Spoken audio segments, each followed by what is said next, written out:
Hey everyone, Dave Palet talking Padre baseball with you, jp25.media. Again, you can follow us on the website. You can follow us again on YouTube, JP25 Media. Proud to have it up and going. But one of the things that we love doing, of course, is talking sports. Even though we offer a variety of shows, one of the things we enjoy talking about is baseball, and Padre baseball being in San Diego is as big as they get. And if you follow Padre baseball, you know how big Padres Twitter is. And there's nobody more important, in my opinion, to Padres Twitter than Eric. It's no longer miserable Padre fan. Or what's your correct title? And tell me, how did you get, Eric, we'll start off right off the bat, how did you get away from miserable Padre fan to no longer miserable Padre fan? I think the day that happened was the day that they signed Manny Machado, because I'm like, Perfect. hey, it completely just transformed everything. I'm like, I have nothing to bitch about anymore. The thing I've been bitching about the most is that they wouldn't spend money, and then they dropped $300 million on Manny. So, yeah, I had the crying Jordan on there for a while. I know it's old, but I don't love care. it. Yeah, and then after they signed him, everyone was like, hey, are you gonna take it off? Or like, what's going on? So I put a picture of myself on there. And everyone started like, what the hell are you doing? What's going on? And and then someone ended up making a smiling Jordan with the Padre hat. And I was like, all right, I guess this is it now. So, I spend way too much time on Padres Twitter, if you ask my wife. But it's a lot of fun, man. It makes the game, makes the experience, a lot more fun than it should be, to be honest. You know, I find it fascinating, not only the Padres and their turnaround, but number one, how you changed, how you went from, hey, I'm a Padre fan, but I'm not going anywhere. And I'll admit I'm miserable right now because things aren't going the right way. I think you're right. Following you was the day Manny Machado with the $300 million 10-year contract came over. And I don't blame you at all. I mean, that was a huge move, an unexpected move from this organization that showed, it's a different class, a different time of Padre baseball, obviously through Tatis and Hosmer and Myers playing well, that things have changed and more moves with trading for Clevenger, that this is a different organization right now, that you've been a long-suffering fan like so many other Padre fans out there, that now this year, I can't say it has to be a complete surprise to you, but it has to be like, I deserve this. Yeah, that's definitely what it is. It comes down to it. I've been a fan since I was born. My dad was born and raised in Missouri, and he grew up a Cardinal fan. And he came out here, and a lot of people I feel like come out here and they stay with their teams, the transplants, which is fine. I get it. And if he would have done that, I would have been a lot better off growing up a Cardinal fan. But he decided he fully bought in as soon as he got here. And I was raised a Padre fan, and going through all of the drought years where it's just been so shitty. Like, my wife asked me before, like, why do you still watch these guys? Because I get so pissed all the time, man. And I'm like, you know what? I'm sticking with these guys. Number one, because I love baseball. And number two, I love San Diego. Like, this is my home. And number three, they're going to get there. They're going to get there one day. And I want to be able to tell people I was fucking there. I was there when we were starting Chase Headley. I was there when we had Everett Cabrera at shortstop, David Eckstein at second. I was there when Adrian Gonzalez got traded. I was mad as hell. Like, I've been there the whole time, and it's finally paying off now, man. It's finally paying off, and it feels great. This was a surprise this year. I mean, things started to change when they got Manny, but this year, dude, it's a whole nother level. Like, I finally feel like we're a credible threat. Like, even last year with Manny, it's like, it's cool we have Manny. He's great. He's probably on his way to the Hall of Fame. But this year's different. They're a more complete team, and I feel like I'd take our lineup against anyone, man. And especially now adding Clevenger, I'd take our rotation against anyone too. So I don't disagree with you at all. I mean, it's funny. You and I think, first met in 2012. Actually, right by the Tony Gwynn statue was the first time I believe we met. Am I correct on that? And obviously it's been a tough road. Tell me, first of all, how long have you been a Padre fan? Like, meaning, what year do you remember going, okay, I'm a Padre fan, I'm all in, this is my team? Well, I'm 30 years old. I was born in 1990. So actually around 98 was the first, memories that I remember. And that's a hell of a time for the memories to kick in. It was a great year. I remember, Manny hit the walk-off slam when they did the whole Slam Diego thing. And my wife and I were jumping up and down in the living room. And it brought me back to a memory when I was 8 years old. Steve Finley hits a walk-off grand slam. My dad and he let me stay up way too long, jumping up and down, screaming, hollering, waking my mom up. And now it kind of brought it full circle.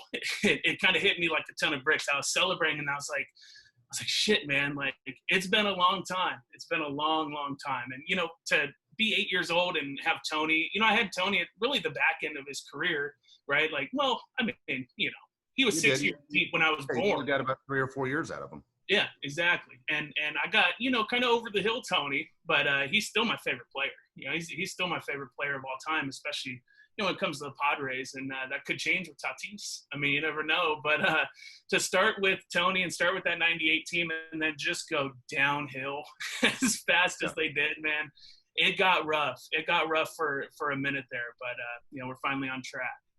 You know what people don't understand, I think, also is, as you said, you became a fan at 8 years old, but when the team stinks and you're a kid, those years as a kid seem to last forever. I mean, they're just long, miserable months because you really don't have a concept of time.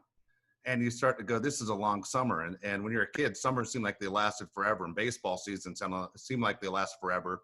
And then all of a sudden, you're going, again, we're doing this, and then again, we're doing this, and you realize, I mean, I'll tell you, we talk about memories. I remember moving from Los Angeles to Tennessee when I was a kid, and when we moved to Tennessee, the Dodgers were playing the Yankees in the World Series, and, you know, my dad's trying to explain what baseball was. I was around the same age you were when you became a Padre fan, and it was a magical season, and I'm following Dusty Baker and Steve Garvey, and then all of a sudden I'm like, what do you mean we aren't back in the World Series in '79?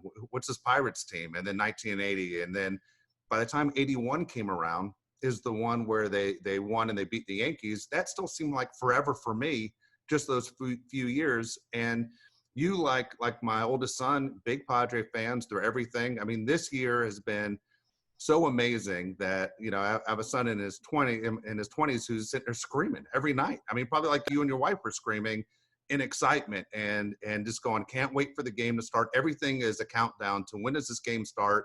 And every time they do something great, it gets better and better every single day. It's, you know, as much as, you know, you tongue in cheek, you give me a hard time and people give me a hard time. I love seeing the excitement in this. This is what I always wanted for San Diego sports, and knowing that the Chargers were gone, and not a loyal guy. And I know I went to San Diego State, but the major team that people recognize in San Diego when you travel across the country is the San Diego Padres. So to have any respect at all for sports, it depends what the Padres are going to do. And they went from being an irrelevant team to a very relevant team here in 2020. And it's time to enjoy yourself. I got to ask you two questions. What was your worst moment as a Padre fan? And what is your best moment as a Padre fan? Oh boy, the worst and the best. You know, there's so many memories that come through with the worst. You know, being a Padre fan, we don't get a lot of times where we can say, hey, we got 6 months of entertainment. You know, we don't get that a lot. So I think I'll come back to the worst. I mean, the best. So I honestly think the best is yet to come. I think the best could come this year, to be honest. But, man, if I had to pick like the lowest of the low, man, I was a big time Jake Peavy fan.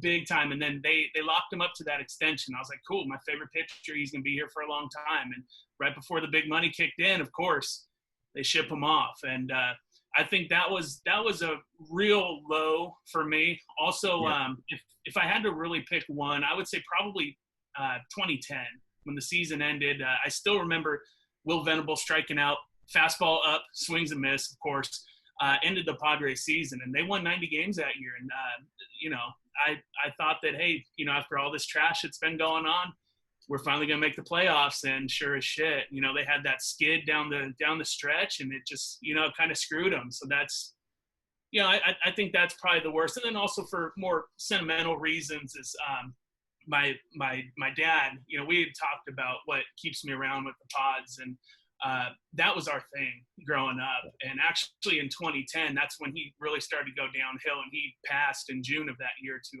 prostate cancer. And so I was like, all right, this is the team. This is what I've been waiting for.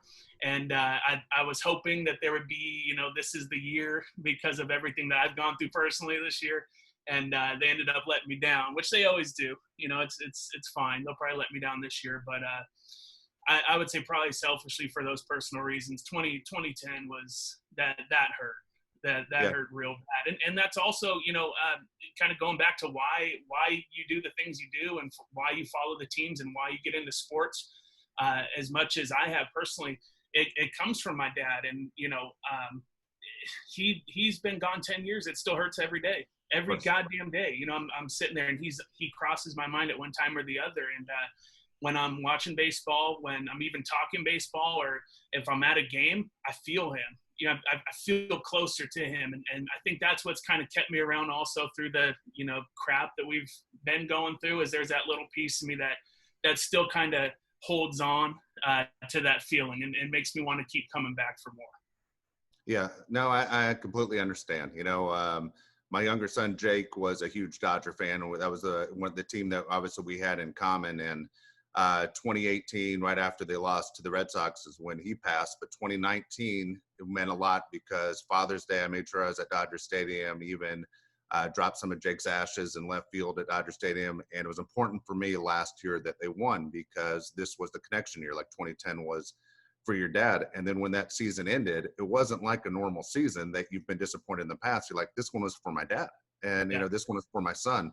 And yeah, it's that one you feel in the heart. You definitely feel that one in the heart. And you obviously, you want the Padres to win because you and your dad had that relationship. Jake and I had that relationship with the Dodgers.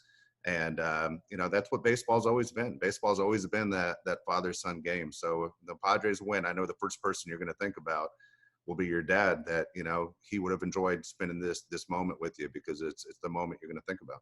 No question. I mean, and it's sports is really sentimental in that regard, and people that have never been sports fans, they can't relate. Like, it's like, hey, you're watching people play a game on TV, but the meaning goes so much deeper a lot of the times. And that's why, like, whenever, my wife and I, we've been together for 13 years now. So whenever, hey, we're going to go meet up with so-and-so's new boyfriend, I try to get into sports, and I feel like every time, man, oh, no, I don't really follow. Or, oh, I follow soccer. I'm like, all right, well, this conversation is done. Like, I don't know how to relate. I don't know how to relate to people in that regard. It's kind of a work in progress. But if it's the kind of thing, like, if you know, and it's those are real feelings, and it's kind of adding to the anticipation of winning and the anticipation of success, and it also adds to the feeling of being let down when things don't work out the way that you wanted them to. Yes, exactly right. It's been an exciting year. Obviously, 2020 has been so unusual. I mean, one of the saddest things is people like you who would love to be at Petco Park. I was just saying to my son Josh before we started this that we're looking at the schedule tomorrow and going, man, it would be Lamet and Kershaw. We'd be going to this game. There's no way we are not going to this game on a Monday. And Padre fans, unfortunately, aren't able to enjoy this moment.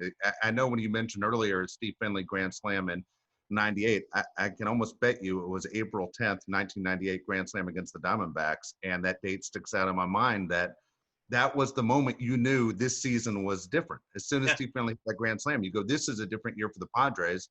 And it happened early. Has there been a moment right here for the Padres in 2020 where you go, this is the year that I knew right away this was a special team? I mean, you have to go the Slam Diego, right? Like, you have to go to Tatis throwing or swinging at the 3-0 pitch, which, at the time, the very next pitch went behind Manning, and I'm like, oh shit, here we go. And I felt like Jace Tingler finally had his opportunity to, show the team what he's all about, and he did jack shit about that. And that really pissed me off because I thought, number one, as a manager, you need to have your players' backs. And I felt like number one, he kind of threw Tatis under the bus. And number two, he didn't really have Manny's back. So I thought personally, all right, here it comes. Now's the time they're going to crumble. He's lost the clubhouse, all those things. I was like, here's where it's going to go downhill, because this is where it's gone downhill in the past. Yeah. And then they go on that tear. And I'm like, shit, like the next few games, they're just blowing these dudes out. They swept the whole state of Texas and then that next week. And I'm like, damn, like, all right, they're for real. And this was coming off of, they had just lost 5 straight. They got blown out by the Dodgers a couple of times, swept by Arizona. I'm like, God, these guys are toast, man. They're toast. And then on top of it, that Tingler stuff happened, but then they came back and I think they won 8 straight after that. Yeah. And it's, it was unreal. And the Astros came into Petco on an 8-game winning streak, 7 or 8 games. And I was like, all right, well, here it goes. And sure shit, swept them. So Yeah. I think that was the moment for me. I mean, I know that Grand Slams are fun to talk about, but when it comes to like really being able to see, because, you know, we've been watching ball our whole lives, but being able to see a team come together like that, the way they did, I was like, all right, these guys are for real. You know, that's the thing that stuck out to me. I agree with you. Everything you just said, that's exactly where I'm at. I mean, the Astros was a huge sweep. They took 2 out of 3 from the A's, which I thought was very big as well. Coming up, they're wrapping up a series right now with the Giants. Both of us have the game on. We both are. If you see both of us looking to the side, it's because Eric has the game on. I'm watching the game. I'm watching second end of a doubleheader against the Giants. Before I move on to the Dodgers series, I'll say right now a huge positive was not only Clevenger pitching the great game he did in Game 1, but the Padres didn't have to burn their bullpen, because I think if you were a Padre fan and you find out they're playing a doubleheader today, is you're thinking, shoot, this is going to kill our bullpen heading into the series against the Dodgers. And then right now you're looking at Richards, who's still in the game, and this game's almost over, even though it's tied. So hopefully the Padres don't start, burning through the bullpen. And you doubt it at this point in the game. You doubt it as Tim Hill comes in, as I just say that. But this game's almost to the end. For the series coming up against the Dodgers, I don't recognize the fucking background you have back there with Bregman, who I can't stand. And your World Series thing. I let it go as long as I could. And and if people are wondering why your face is glaring a little bit different, you look like Phil Collins in the Air Tonight video, but that's fine. fuck the Astros. And I will tell you this. Last night when the Dodgers lost a 5-2 lead to the Astros, when Jansen was pitching, was the most pissed off I've ever been by a loss. Not heartbroken, just pissed, because I'm one of these guys that's watching the Padres and Dodgers every night. And I can tell you right now, the Padres are playing better baseball than the Dodgers. Dave Roberts earlier this week against the Diamondbacks had the winning run on third base with 1 out and a guy on first, and he had Mookie Betts up. So you think Mookie's going to bring him in. He decides to steal the catcher to second base, and then he gets thrown out back to home plate, and he's out too. And Mookie Betts is standing there like, what the fuck just happened? And Dave Roberts said, I wanted to try some things out. Well, yesterday, Jansen gives up six straight shots, and he doesn't come out of the game. And you're like, what are you looking at? Everybody knew Jansen didn't have it. So for the Dodgers, a huge wake-up call that they have closer problems. And 2 is you lost to a team that Dodger fans literally camped out for to boo just as they drove into the stadium. That game yesterday for Dodger fans meant everything. They don't care about any fucking game except that game at Dodger Stadium against the team that they feel stole the World Series. So as a Dodger fan, I was fuming, dude. I couldn't even calm down. Then go to bed like 8 hours later. I was so angry. And I understand the frustration. So I'm looking at this going, the Padres are right on the heels of the Dodgers. There's about 2 weeks left in the season. And I'm going to have 3 games in San Diego. It doesn't matter where the games are at this point without the fans. But at the same point, I love the fact as the Padres are going into this, if I'm a Padre fan going, hey, we pitched Clevenger today. When we do see you in the second round of the playoffs, you have no idea what the hell he looks like. You're going to be completely thrown off. So the Dodgers don't get a chance to say, we've seen him once before. Now we're ready for him. I think it was great that the Padres got these 2 games in. One is the chance to jump on Clevenger. 2 is you have Lamet going against Kershaw, which I think right now Lamet is as good as anybody, as talented as anybody, that it's an idea in a short series of what could possibly happen between the Padres and Dodgers, and would not be surprised to see the Padres take this series from the Dodgers and then steal the division. I had thought to myself, because I want, just out of principle, I want the NL West, like, bad. I want the Padres to take the NL West. And I thought to myself, like, hey, you got Clevenger for a reason. That's your big dog. Let him eat against LA. Like, let's see what we have right now. Why wait until the second round? First of all, you got to get to the second round. But, why wait until then? Let's do it now. And the post-game show, he had an interview today after he, beat the Giants. And he said, hey, it felt good to get on a normal schedule. And so if that's what makes him go, I'm cool with that. But Friday, I was sitting there and I was, grind all week, right, at a job you hate. And then it's like Friday, cool, I can relax, watch the game with my wife. And then right before first pitch, it gets shut off. And you're like, oh, crap, it has to be something COVID related. And sure enough, it was. And I kind of thought to myself, like, they're on a hot streak right now. Is this gonna ruin it for them? Well, actually, it turned out pretty well for them, because Lamet would have pitched against the Giants in this series. Turns out by those 2 games getting postponed in the doubleheader today, sure, Clevenger won't face the Dodgers, but Lamet will, like you said. And the bullpen had 2 nights off.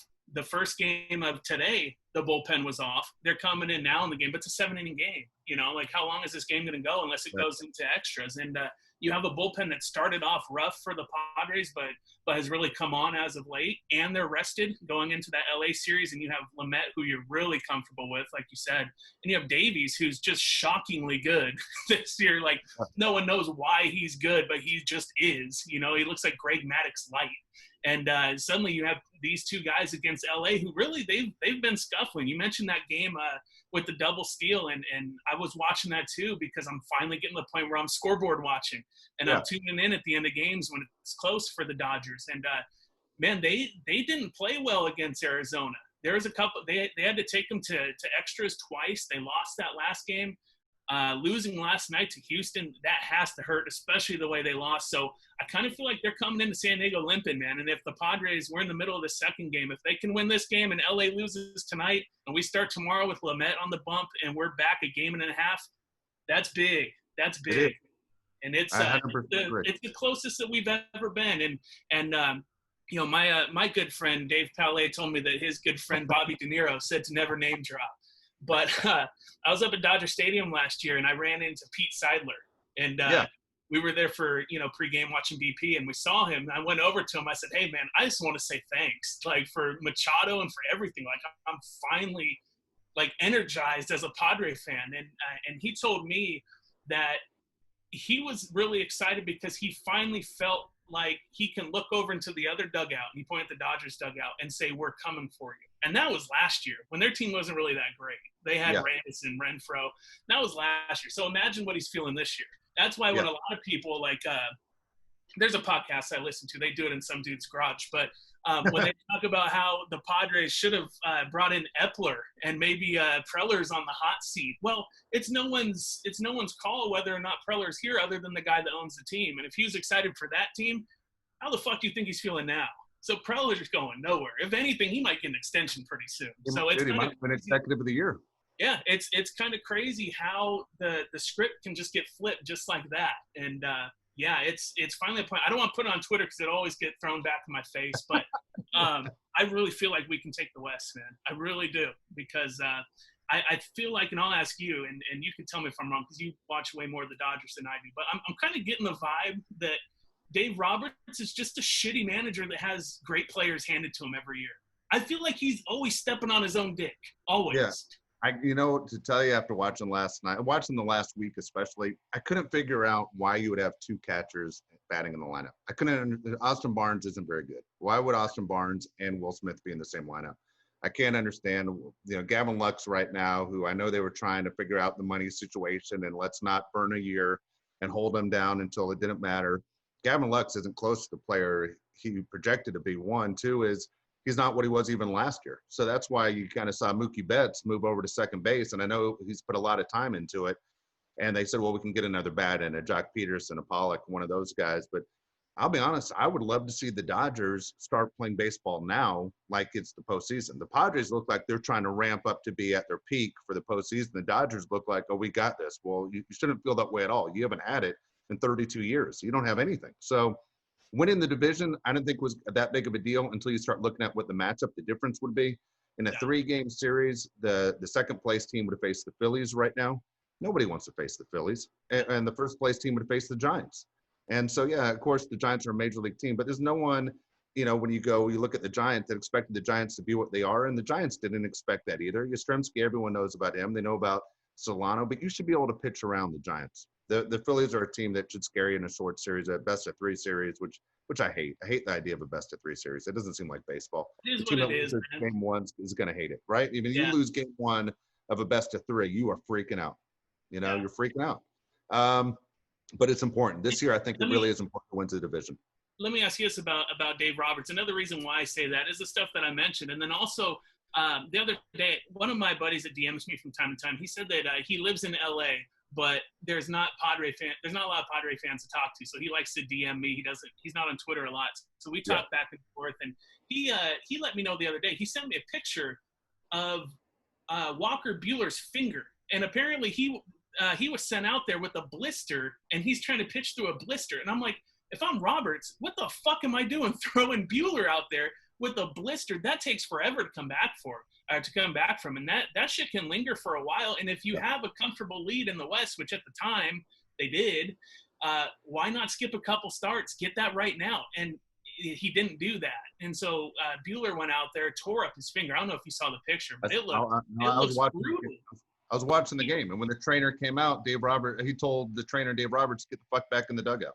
He said he wouldn't take it. He acted like he was, Madison Bumgarner. Like, don't tell me what to do. And the Dodgers at that point should have stepped in and said, no, dude, you're done. Yeah, no question. He could be out for the playoffs, man. And Buehler's a monster, man. Like of all, I hate giving any Dodgers credit, but Buehler is a monster, and Dustin May is a monster too. I feel like he's gonna get better as time goes on. But when I look at the Dodgers and who really makes me nervous, it's those two guys. And you see the blister issue with Buehler is a lot bigger of an issue than that, the foot contusion or whatever they called it for May.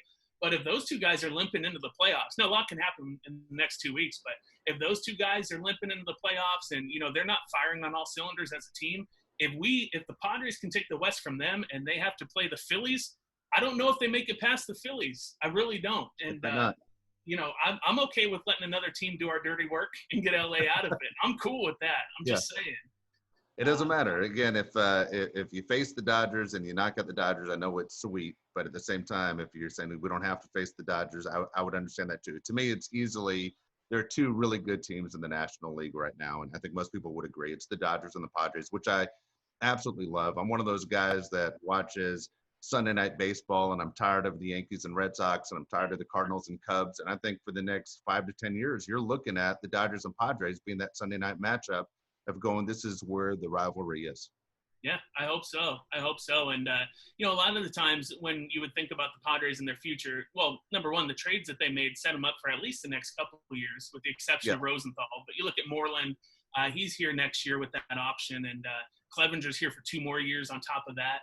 You have Tatis that's really young, Cronenworth that's really young, Grisham's really young. A lot of these guys are controllable, and it's to the point now where I can see Pete Seidler says this is our decade. I don't know if I'd go that far. I mean, but the core that they have is young. It's relatively cheap until Tatis gets extended, which I think he will. They're relatively cheap, and eventually you have Hosmer and Myers coming off the books, so you can allocate that money elsewhere. But right now, they're not a hindrance on your payroll anymore. You look at those guys on the team, it's like, hey, I don't give a shit what they're making right now because they're producing. Hosmer's hurt right now, but you look at Will Myers, man, he's just a completely different player. I heard some dipshit say that he didn't like watching Myers because he walked out to his position out left field. And, I think you know who I'm talking about. But dude, that's me. Dude, I'll tell you right now. I can't stand Myers. I 100% I know you can't. I know, and you've been saying forever. Oh, I went to the game with Rita, and he was walking out to left field. He's walking out and walking back. Dave, that motherfucker can moonwalk out to left field, and I'm cool with it right now. He's giving you 2 good months. You're gonna sit there and settle for that? 2 good months. 2 months of entertainment. 2 months of entertainment. Man. 2 months of entertainment. Dude, 2 months of entertainment. You know why this is different? You know why this is different? Let me ask you a question. Go ahead. Let me hear it. This is different because Andy Green is gone. He hated Andy Green. He hated Andy Green. And another thing that Will Myers hates is losing. And he was on some losing fucking team, right? And so now they're winning. He's not the main guy anymore. He doesn't have to be. No one cares about his contract anymore. Oh God. No one gives a shit. So he can just chill. He probably smokes some weed on the weekends. He can be Will Myers, and that's what he's doing. And we're reaping the benefits of it. So I'm not mad at it. Dude, you paid him to do a job years ago. He just decided to do it now.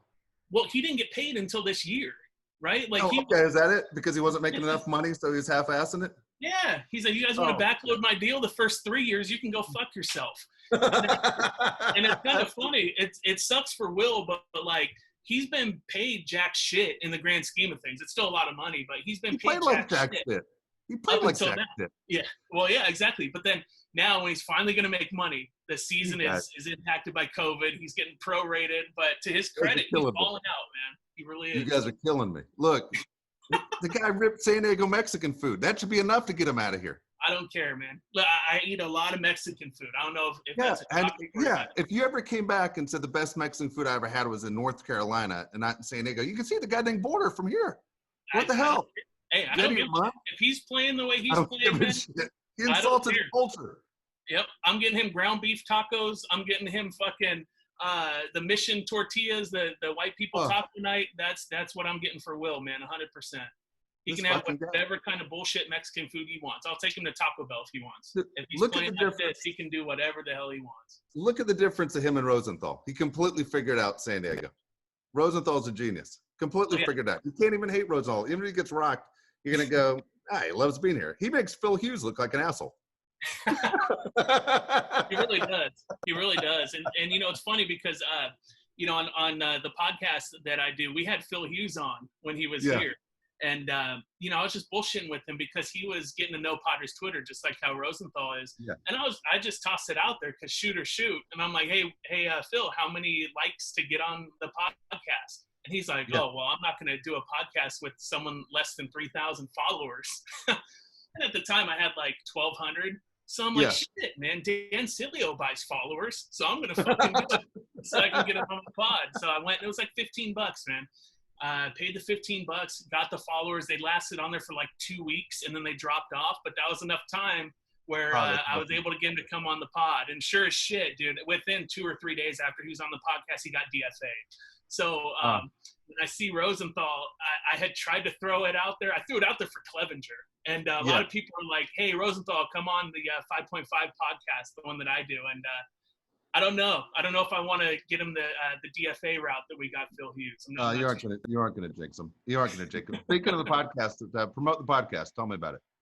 Yeah, so it's called 5.5 Podcast. My buddy Danny and I, you know, do it together, and we've been buddies for 10, 12 years, and always talking baseball. And you know, we got started doing the podcast in I believe it was in 2016, and he was a broadcast journalism major in college, and he loves talking in general. Like if you guys listen to the podcast, he talks 95% of the time, and I get a few words in here and there. But I've been on one of those. I've been on one of those.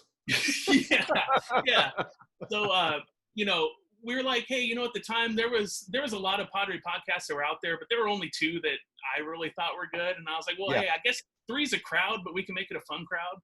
So you know, that's it. And we're kind of at the time, you know, we dropped a lot of F-bombs and you know, we've kind of cleaned it up a little bit, but it's funny how it went from just the pillar of pessimistic Padre opinions, and now it's just turned into like there's nothing to complain about anymore. So like when we talk about, hey, what are we going to talk about today? Like what's on the agenda? Like there's nothing to bitch about. Our catchers are good now. You know, the team is good. I don't have any issue with any of the players on the team. So it's kind of funny that I always thought to myself, man, when this team gets good and it's coming soon, that's when it's really going to be fun to do this podcast. It was a lot more fun talking shit about Eric Ibar or, you know, Freddie Galvis. It was a lot more fun shitting on them for that than it is now when they're good. And it's, it's kind of a trip. So we like to incorporate people into it. So I put out a Padres Twitter segment, and we have a phone line where people can call and leave voicemails. And man, there's some really bad bits on there that people leave voicemails. But then there's actually stuff on there that makes me laugh my ass off. Like someone called one time, my favorite one of all time. Someone called and I played it. And the guy goes, hey guys, thanks for taking my call. It's Greg Garcia. And I just want to let you know that sometimes I fart when I come.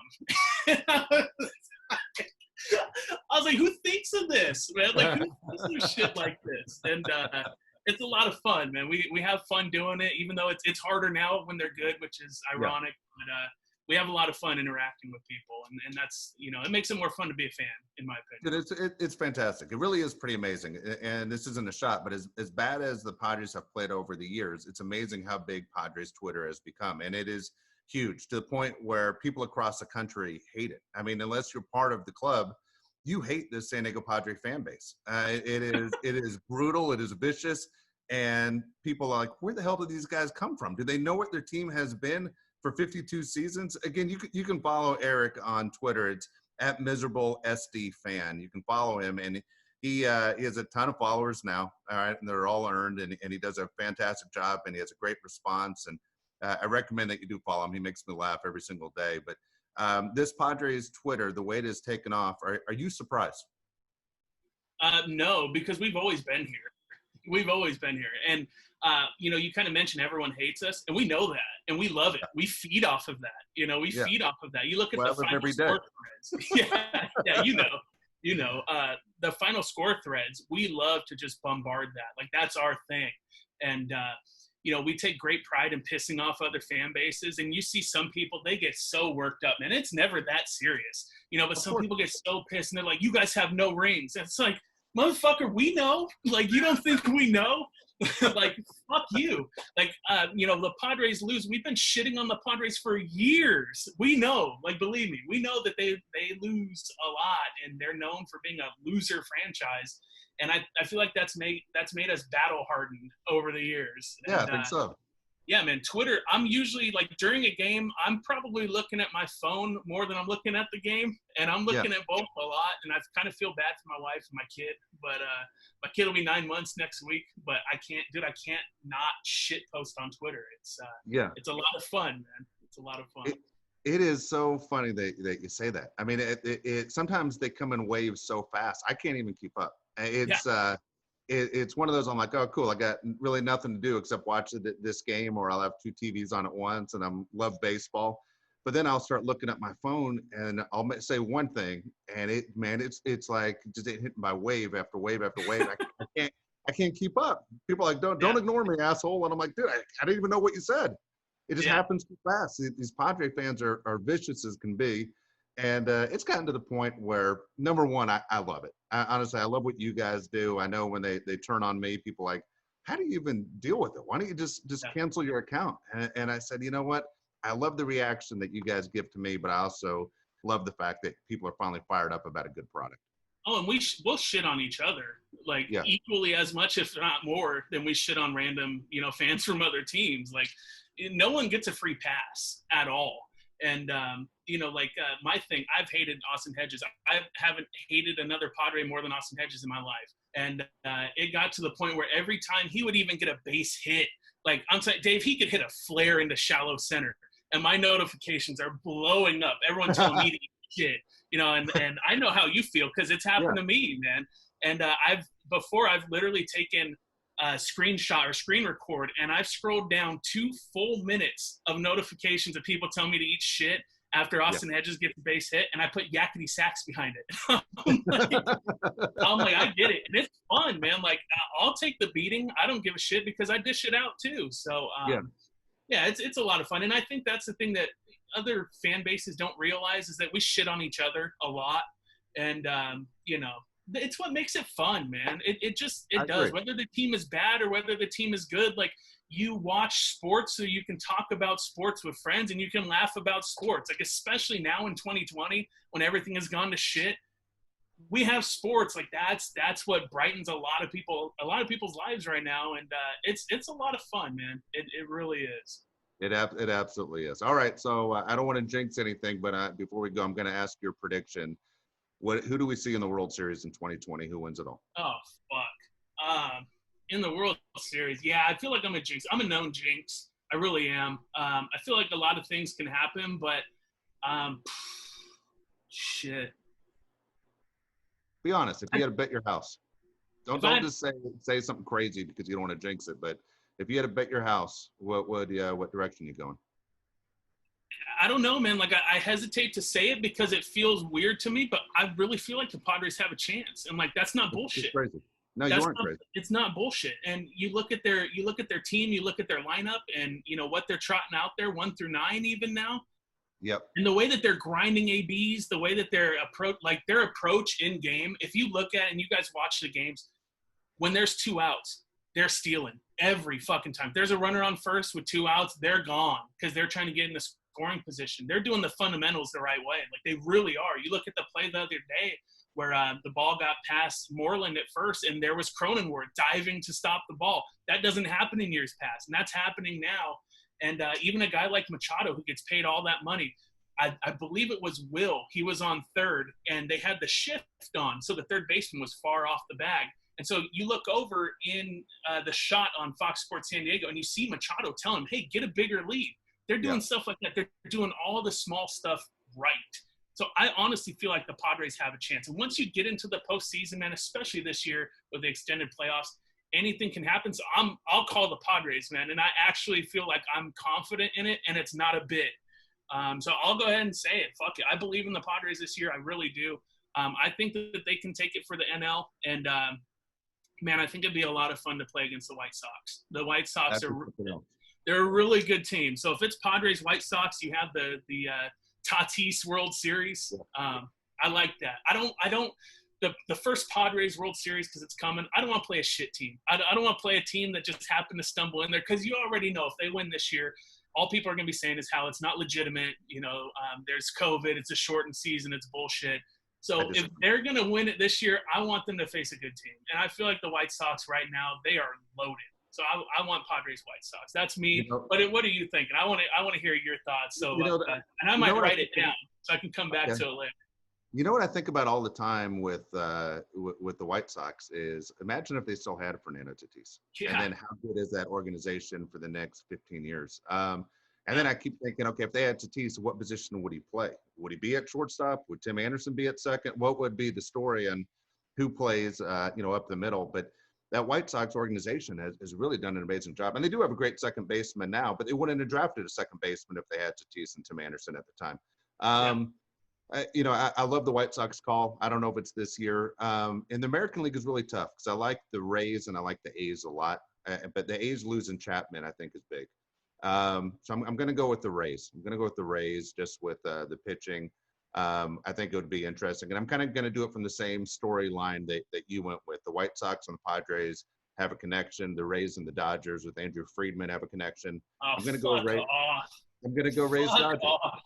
Now, and I tell you what, to be honest with you, if I wouldn't bet my house, I know you wouldn't either, but it's going to be the Padres or the Dodgers, and I really hope it is one of them because I really want Southern California to be the focus of Major League Baseball.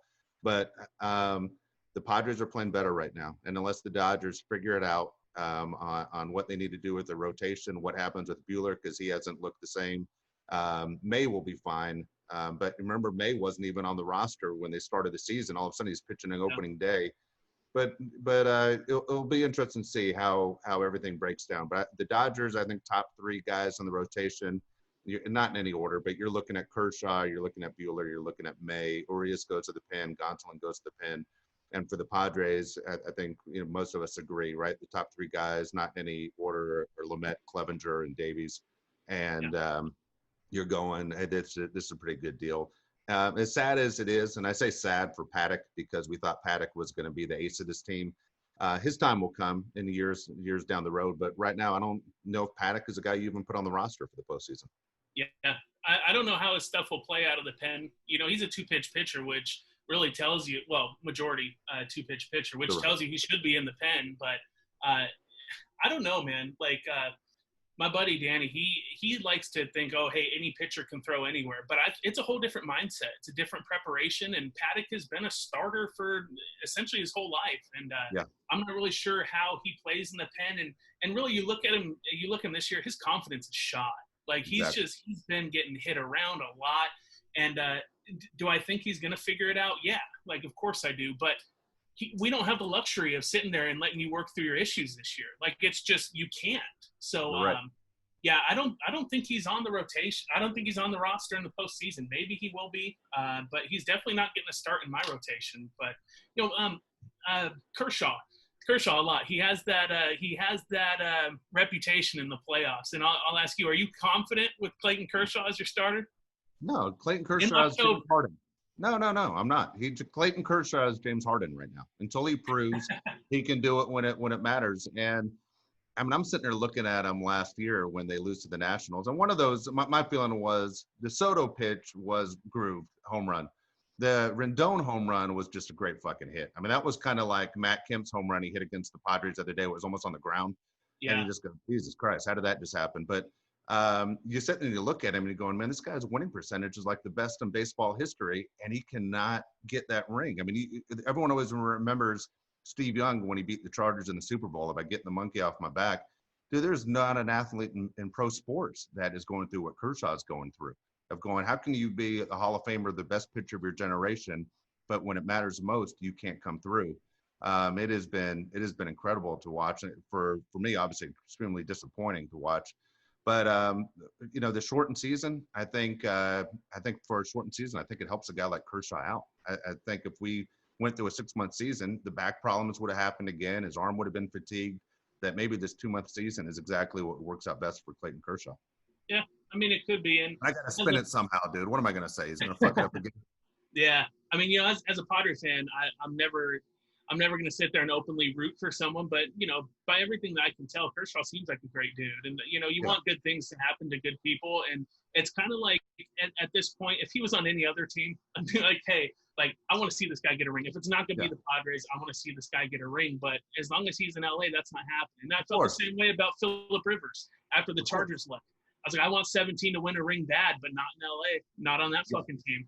So it's kind of I watch him, and when he's throwing, especially in October, that's must-see TV for me, man. That's must-see TV.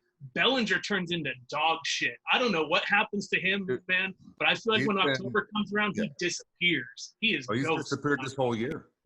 Bellinger and Muncy have disappeared this entire short season. It's amazing the Dodgers have done as well as they have, considering that two of their best so-called hitters have been terrible. I mean, Bellinger, I have no idea why you win MVP and then change your whole batting stance and going, all right, this is going to work better for me. How do you figure? So honestly, I think you and I, watching enough Dodger games, could step in and know how to get Bellinger out. You just throw that high fastball, and he never catches up with it. And yet it's still a strike at the top of that square, but his swing is such that launch angle on it, it just goes right over the top of his bat every time. And I feel like when he connects, it looks nice. It looks pretty. But when he misses, oh man, it can look ugly. When he chases the breaking balls in the dirt, the sliders in the dirt, it looks like someone that's never played baseball before. I agree. How is the MVP? Like, how is this happening right now? And it's he has not done anything for 2 weeks. For over 2 weeks, he has not done a damn thing, and they have 2 weeks before they make it back to the postseason. It's pretty interesting. That just shows how good the Dodgers are, man, and that's why as a Padre fan, and as good as we are, that threat is always in the back of our head for sure, and that's always what we're striving to achieve, is to be what they have been. Obviously, we would like to close the deal, which they failed to do the last 32 years, but you kind of look at the players and everything that they have, and as bad as Bellinger has been this year, as bad as Muncy has been this year, you look at the Padres and how good they've been. I think if they win today, I think it's 20 of their last 25 that they've won, and they've barely gained like 2 or 3 games during that time. That says a lot about LA, that they can have those players being that shitty and still be able to keep that pace. Because like I said, this is the first year where like I would scoreboard watch and it's meaningful. And, as good as the Padres have been, the Dodgers have been just as good. Obviously at this point they have a better record, so they've been even better. So, there's always that thought. But for me, in my mind, when it comes down to it, now that we're finally in the dance, I'm not really worried about LA, man. I'm not. And I know that sounds stupid, but I just feel like they're going to find a way to fuck it up. Like whether it's Kershaw, whether it's Kenley, or whether it's Dave Roberts leaving Kenley in there, they're going to fuck it up, man. And I'll be watching. I'll be rooting for their failure, man. And maybe we'll get a Padres Zoom on here, Zoom back on one of these days with them celebrating. That'd be incredible. That'd be absolutely incredible, man. Eric, I had a great time, man. I really appreciate you coming on. I hope to talk to you again as we go into the playoffs, and we can sit there and talk more about this as the Padres, Dodgers, hopefully still in it, making a run. But I always value your friendship, man, and love having you on, and love you as a person. Thank you very much. You too, man. I appreciate you thinking about me, and it's been a lot of fun, and I look forward to doing it again. Absolutely. Again, that's Eric, no longer miserable. That's it. It's at Miserable SD Fan on Twitter. You guys know who he is. He does a fantastic job. If you're a Padre fan, you're definitely following him because he keeps you up to date and makes you laugh. Eric, have a great one, bud. Yeah, you too, Dave.